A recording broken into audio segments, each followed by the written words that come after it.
prestasi atau relasi. Yohanes 13 ayat 34 sampai dengan 35. Aku memberikan perintah baru kepada kamu, yaitu supaya kamu saling mengasihi, sama seperti aku telah mengasihi kamu, demikian pula kamu harus saling mengasihi. Dengan demikian semua orang akan tahu bahwa kamu adalah muridku, yaitu jikalau kamu saling mengasihi.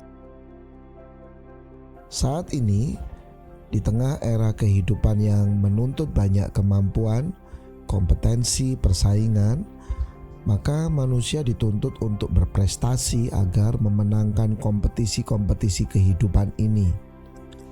Untuk itu, tidak jarang para orang tua berlomba-lomba membekali anak-anak mereka sejak dini dengan berbagai program-program pengembangan diri anak melalui jalur-jalur pendidikan informal dan non-formal seperti kursus di bidang seni, olahraga, iptek, bahasa, komputer, keterampilan, dan sebagainya. Bahkan program-program ini sering menjadi kewajiban tambahan yang harus dikerjakan anak-anak, padahal sudah begitu banyak tanggung jawab yang harus diselesaikan anak di sekolah formal mereka. Tidak jarang mereka bukan hanya dituntut untuk mengikuti, melainkan sangat didorong untuk harus berprestasi. Tanpa disadari, kondisi ini sering membuat anak-anak akhirnya kehilangan waktu untuk membangun relasi-relasi yang intens dengan keluarga.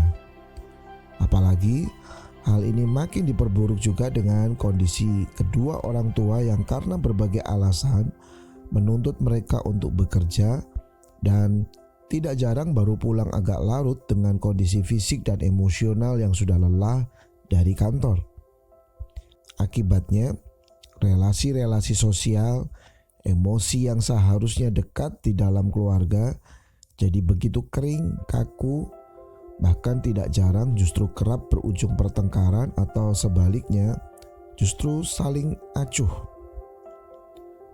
Firman Tuhan yang kita baca hari ini menggambarkan bahwa Allah menginginkan hal yang mendasar, yaitu sebuah sikap saling mengasihi dalam relasi-relasi.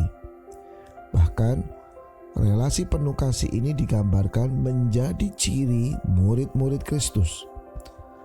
Tetapi sejak semula dosa membuat manusia kehilangan kemampuan untuk membangun relasi penuh kasih dan berganti dengan spirit kompetisi. Peristiwa Kain dan Habel adalah gambaran di mana Kain membunuh Habel karena terjebak dalam sindrom prestasi dan penerimaan, di mana ketika korban bakaran Habel lebih diterima oleh Allah, maka Kain menjadi marah bahkan sampai memutuskan sebuah relasi dengan jalan membunuhnya. Jika kemudian kita melihat di Kejadian pasal 4 ayat 16 sampai 24 mengenai cerita tentang garis keturunan Kain, maka kita akan menemukan bahwa seluruh keturunan Kain nampaknya menjadi pribadi yang sukses dengan sederetan daftar keahlian dan kesuksesan mereka di bidang-bidang properti. Mereka membangun berbagai kemah, peternakan, ahli atau metalurgi, ahli musik. Namun, di balik semua kisah sukses garis keturunan ini terus diwarnai dengan kebencian dan pertumpahan darah. Adalah baik mendorong anak kita untuk berprestasi sesuai potensinya, tetapi tanpa kemampuan membangun fondasi relasi yang penuh kasih, maka seluruh bangunan prestasi itu akan roboh di masa depan. Anda mengerti?